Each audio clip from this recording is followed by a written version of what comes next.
Hi everyone, this is Kalyan Kumar this side and welcome to Chemistry Universe.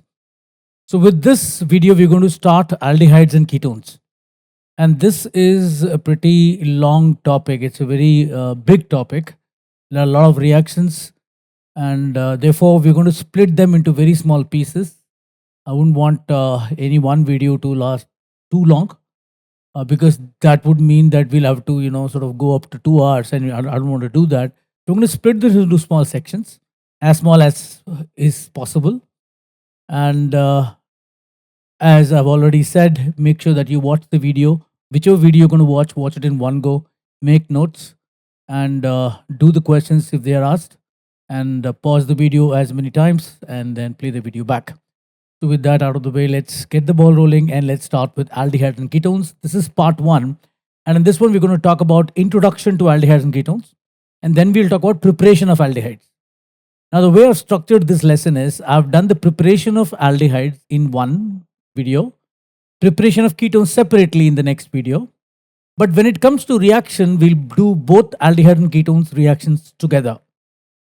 Now, the purpose of this is that there are several preparations of aldehyde and ketones which are similar, but some are exclusively for ketones. So I don't want to mix all of them up. So we'll see the preparation of aldehydes.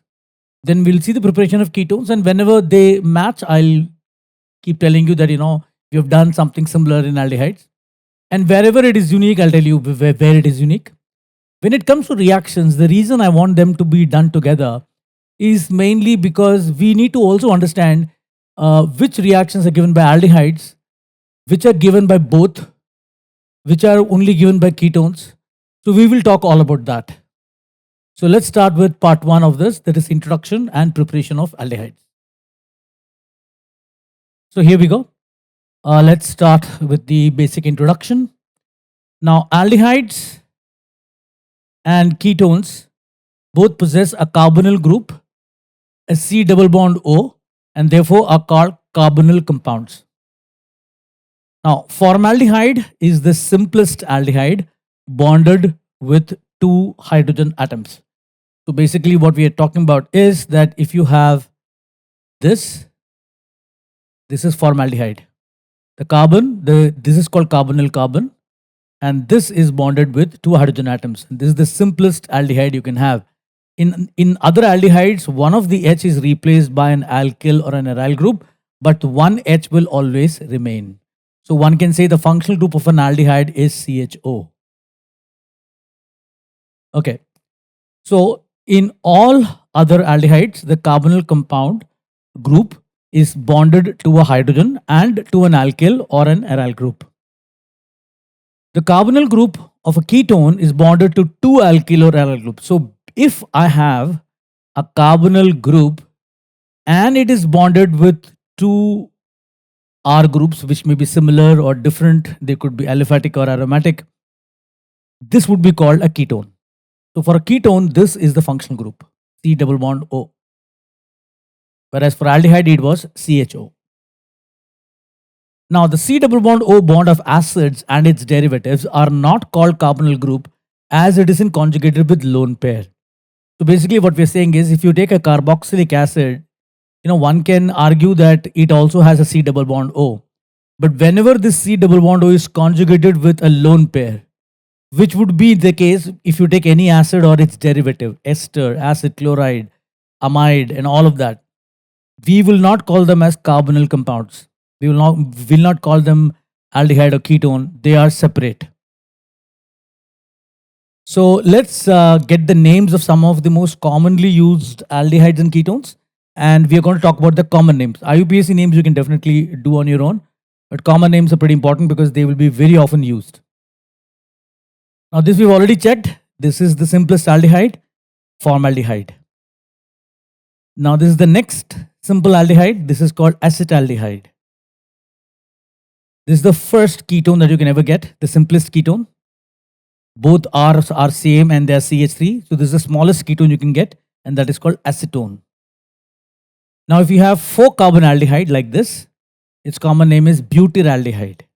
Remember, it's butanol when it comes to IUPAC. We are only talking about common names here.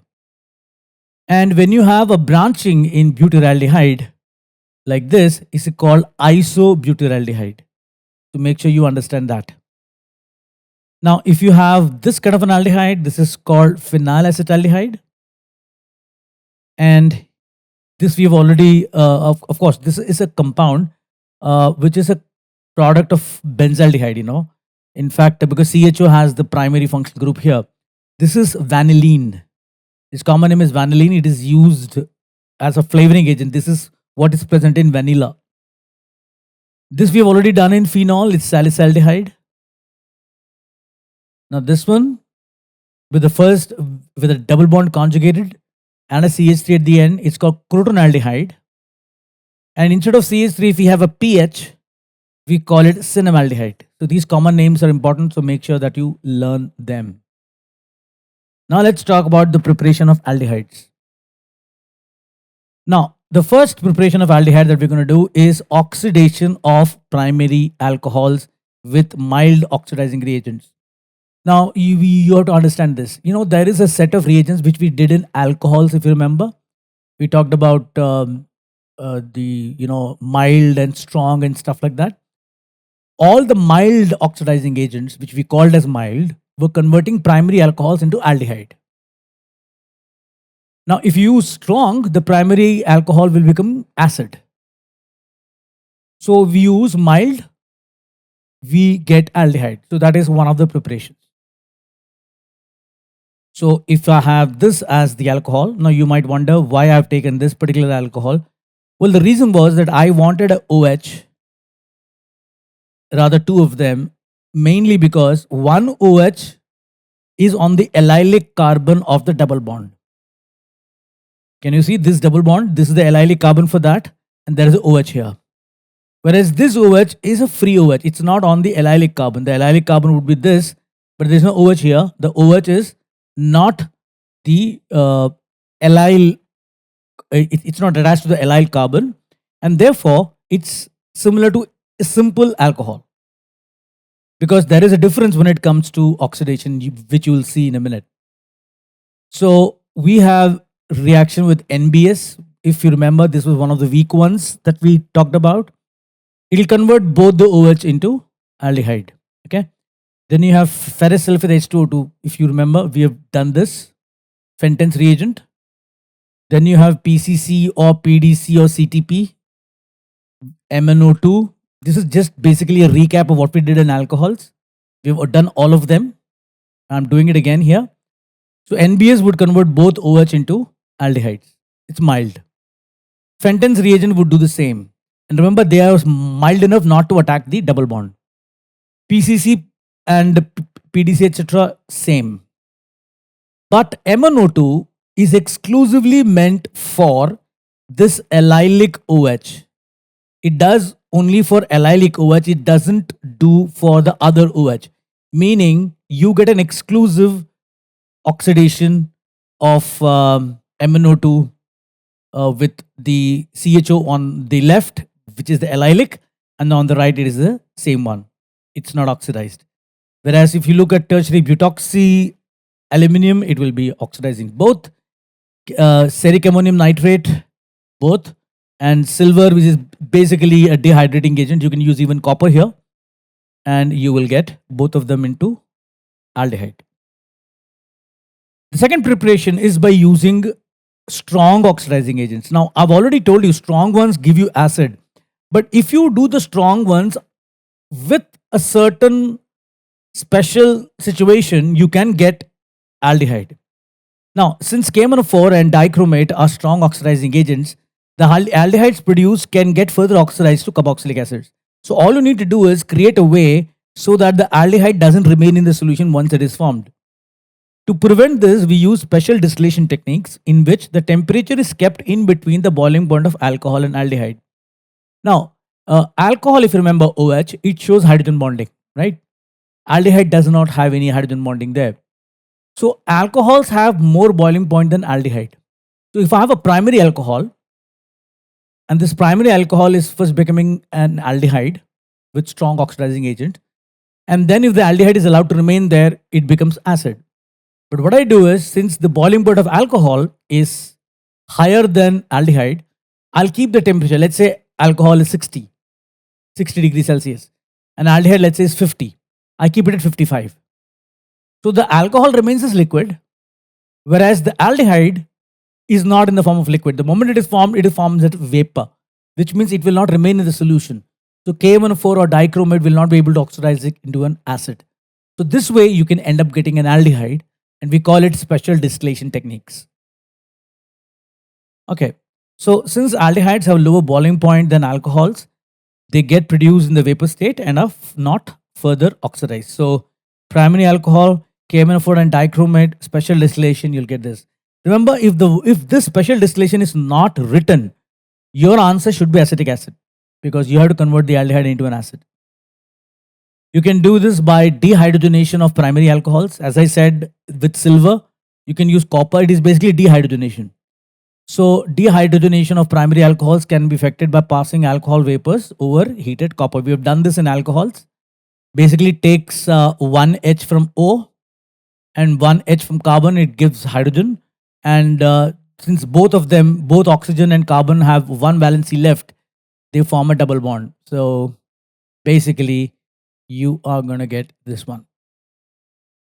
And if I were to do the dehydrogenation of secondary alcohols, I'll be getting a ketone. And if you do it for a tertiary alcohol, I'll be getting an alkene. We've done this by heating calcium or barium salts of carboxylic acid.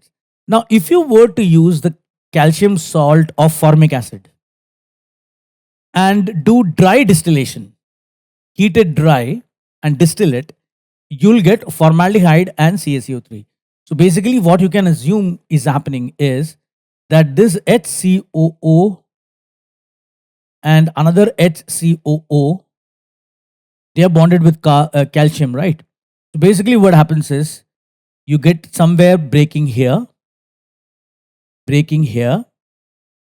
and this carbon gets attached with this H. So you get a formaldehyde. Okay. Now, if I were to do this with a mixture of calcium salt of formic acid and some other carboxylic acid, so basically what you're doing is you're getting RCOO and RCOO calcium and mix it up with the acid, the salt of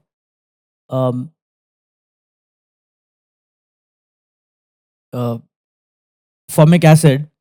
So this breaks and this breaks, and you will get a mixed aldehyde. So you're going to get 2-RCHO and CaCO3. But of course, the salt of formic acid itself will become, it can do a self, just like the previous reaction. You can get formaldehyde, and this second one, the calcium salt of this particular acid, it can do also self, and you'll end up getting a ketone. So here you're not going to get exclusively one product. You're going to get a mixture of ketone and formaldehyde along with this as well.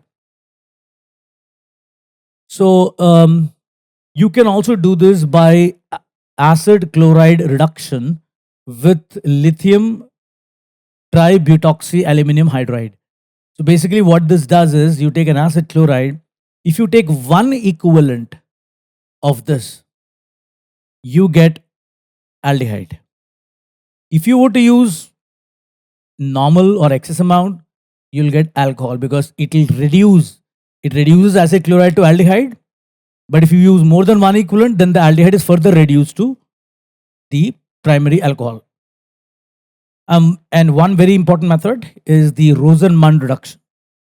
Now here you have an acid chloride and you use Lindlar's catalyst, the H2PDBSO4 poisoned with quinoline containing sulfur, you will get aldehyde.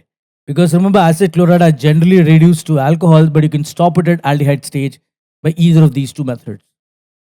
Now you can also do by oxidation of toluene. This is only, of course, for aromatic. So you can do this. One method would be this: do chlorine HNO and make sure that you do dichlorination only. And then if you use OH minus, it will substitute both chlorines with OH, and you'll get a carbon with a geminal diol, and geminal diols are unstable. They lose water, forming aldehyde. A similar type of reaction is happening when you use it with chromium trioxide in acetic anhydride. What it will do, it will form a diester. Instead of the two Cls there, now you have two ester groups there. Similar substitution, again both of them are replaced by OH and you'll get this one. The next one is called the Étard's reaction. Again, very specific for aldehyde here, and that too aromatic ones. You have toluene. You use chromyl chloride CrO2Cl2 in CCl4, and this suddenly becomes CHO. Now, as such, you don't need to know the mechanism for this. You just need the reaction. But in case you're interested in knowing just how it happens, so I'm going to show you, but there is no need for you to learn this. Just look at it, understand it, fine, and then you get it. Okay, something like this is happening. So what basically happens is that this is chromyl chloride, okay? Now, all of them happen in one step. The step that I'm going to show you. First, the pi bond moves to O. O picks up the H. The CH bond goes in between this the benzylic carbon and the phenyl carbon. This pi bond attacks here, this carbon, and this carbon attacks the chromium. You will get something like this. All of them happen in one step. Just look at it. The O got the H. There are two Cls still left. There is still one double bond O. There's a double bond CH2, and the pi bond has gone from benzene. Now what will happen is that this goes to O. This attacks this carbon. The pi bond comes back to make it aromatic, and this goes here. So what do you think will happen? You're going to get something like this, right?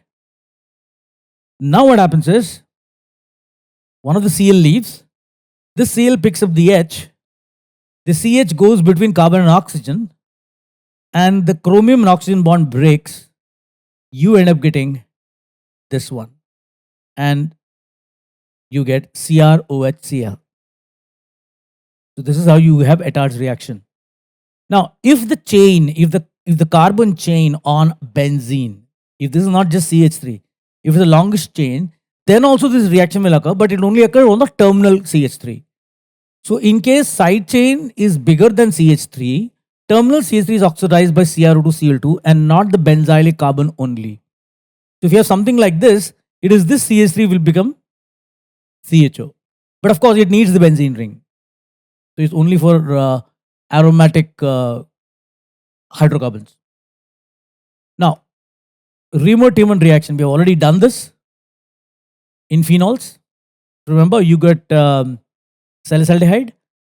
Gattermann reaction, which we did in phenol itself. Remember in the last video we did, we had HCN and HCl, and you got something like an imine as one of the products. You got something like something like this, and I told you this is a imine, C double bond N, and then you hydrolyze it, you get an aldehyde. So that's Gattermann reaction. And then there is something called the Gattermann-Kosch reaction. Is pretty important, and only for aromatic aldehydes. And how this happens is using carbon monoxide, but you cannot use it with phenol or aromatic ethers. I'll explain why.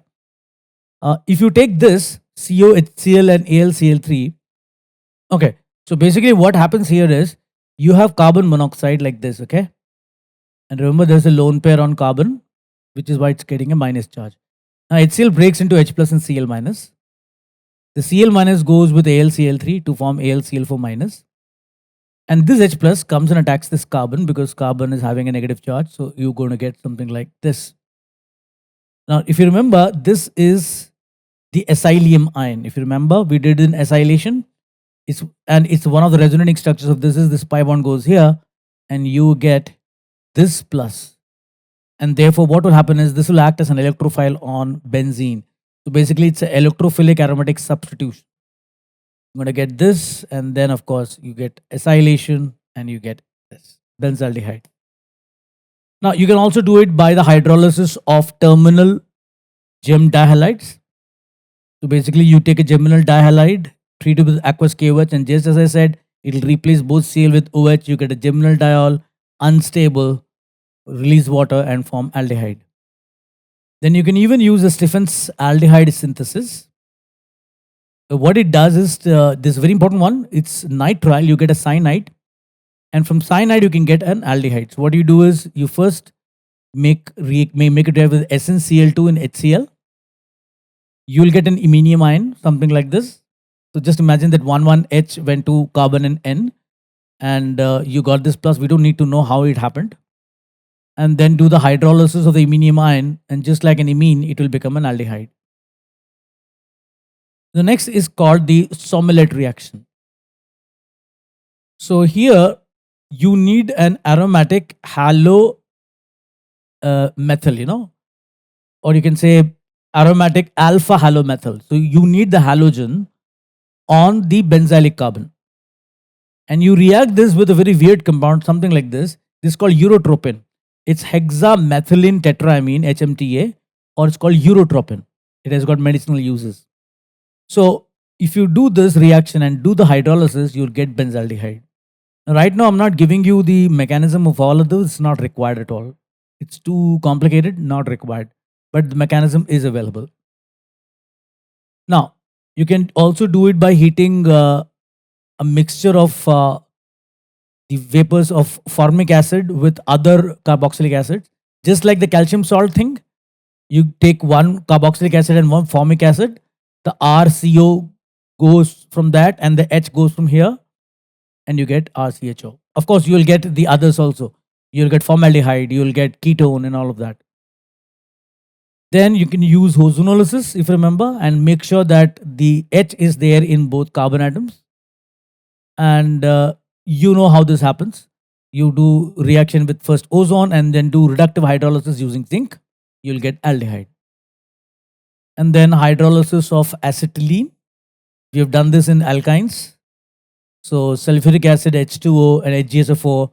And it is basically hydration. One carbon gets the OH, the other gets the H. And it's an enol. It will tautomerize and form an aldehyde. Now you can also do the addition using BH3 to terminal alkynes. We have done this in alkynes. So if you do this reaction with BH3, the 3H would go and add to this to give you this. It's a Markovnikov addition to give you an anti-Markovnikov product. Then do the oxidation with NaOH, hydroboration oxidation basically, and you get this OH. Since it is anti-Markovnikov product, you'll get the OH at the terminal carbon, and this will tautomerize, giving you aldehyde. And you also done using HIO4. We have done this in alcohols. So if you take a diol like this and do HIO4 or lead tetraacetate, you'll get aldehyde. We've done most of these reactions. And then we do the hydrolysis of carbonyl derivatives. So this is called an oxime. So if you do the hydrolysis of oximes, you'll get this. Now this is called an acetyl, and we've done this again in alcohols. Do the acid hydrolysis, you'll get an aldehyde. You can even get aldehyde by heating beta keto acids. We have done this when we did decarboxylation the first time. And when you heat it, you don't need the soda lime here. COH will go as CO2. So you'll get this aldehyde. Now there is another process called the Wacker process of ethylene. This is something which you have to simply remember. You reacted with the PDCl2 and water and use catalyst as CuCl2 and use air or direct oxygen, you will get aldehyde. Palladium, HCl and CuCl. Then you do hydroformylation of alkenes, or it's also called the oxo process. Basically what it means is you take an alkene and treat it with water gas, which is CO and H2 mixed together. Use a catalyst as this cobalt carbonyl complex. High temperature and pressure, you'll get aldehyde. So if you were to do it with this alkene, you'll get this product. So it is also going to reduce the double bond here in this case and also give you this isomer. We don't really need to know how this happens. Mechanism is not required here. And that, by the way, ends the preparation of aldehydes. So here is the preparation of aldehydes, and what you need to do is go through each of these preparations. In most of the cases, the mechanisms are not required. So just try and write down those reactions as many times as you can. Repetition is the only way that you can actually have of a foolproof memorizing something. The more you repeat, the more are the chances that you will remember them. So with that out of the way, we'll go to the next video. And in that video, we will talk about the preparation of ketones. Till then, goodbye. Have a great and productive day. Thank you.